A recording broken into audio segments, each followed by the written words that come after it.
எலும்புக்கும் சதைக்கும் மருத்துவம் கண்டேன், இதற்கொரு மருந்தை கண்டேனா?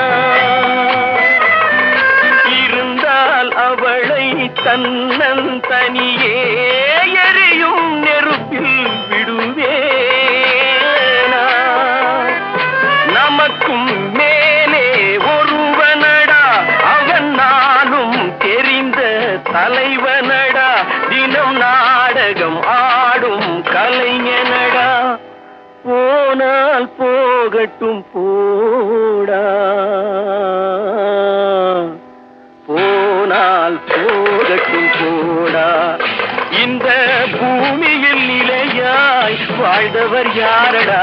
போனால் போகட்டும் போடா, போனால் போகட்டும் போடா, போனால்